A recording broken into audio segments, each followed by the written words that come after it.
કરતા તો અમને જૂની સીડી હાલવાની બહુ મજા આવે છે ને. જો આનો નજારો જો અહીંથી, અહીંયા તમે એક કૂદકો મારી દો તો સ્વર્ગ મળી જાય. તો સ્વર્ગનો રસ્તો તો તમને બતાવી દીધો છે, તો એ સ્વર્ગનો રસ્તો તમે જોઈ લેજો ને અજમાવી પણ લેજો. ક્યારેક ને ક્યારેક અજમાવો તો પડશે જ તે અને આવશે તે. તો ચાલો, આ સેવાદાસ આશ્રમ આવ્યું છે.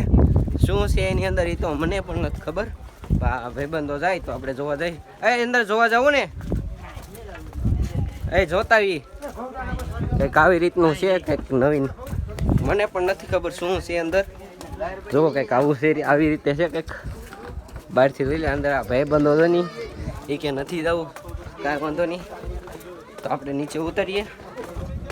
કંઈક નવીન રીતનું છે, કંઈક આવ્યું છે ને. જુઓ કંઈક આ રીતનું શું છે, કંઈક ખબર નથી. જુઓ કંઈક આવું છે કંઈક રીતનું. જોઈએ હાલો આપણે બધા. તો આ ઓલું અહીંયા આવી રીતનું કંઈક છે, ઓલો પથ્થરનું કંઈક છે અહીંયા. તો કંઈક એવી રીતનું છે. તો ભાઈબંધ નથી જતા તો આપણે નહીં જવું. તો હા ભાઈ, ઓલા પણ જાવું ગયેલા અહીંયા અમે એને અહીંયા અમે રહેવાનું નક્કી કરી નાખ્યું છે ને. હવે બાવા બની જાવું.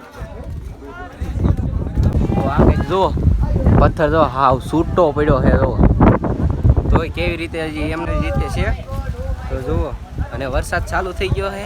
અને અમારી છે ને વરસાદની તો રાહ હતી મારા કલેજાઓ. એ જૂની સીડીએ લાયેલા ને. તો જુઓ આ છે ને પથ્થર લગભગ કંઈક જો આ કંઈક આવ્યું છે નવીન. જો કેવો મસ્તનું કંઈક જો ઓલા પણ દેખાતી ને કાંઈ નથી. કાંઈ નહીં. ફાઇનલી અત્યારે વાદળાનું વાતાવરણ વહી ગયું છે ને. જુઓ તમે વ્યૂ આનો કેવું મસ્તનું લીલું છામ. અરે બહુ મોજ આવે. આને વાતાવરણ તો એટલું ફ્રેશ છે ને યાર. તમે એકવાર જરૂર આવો યાર. ફાઇનલી મિત્રો અત્યારે અમે ને ગાડીએ પહોંચી ગયા છીએ. થાકી ગયા ને તેવા પછી વ્લોગ ન ઉતાર્યો. અને જો અત્યારેથી જુનાગઢથી એવા નીકળી છીએ સક્કરબાગે.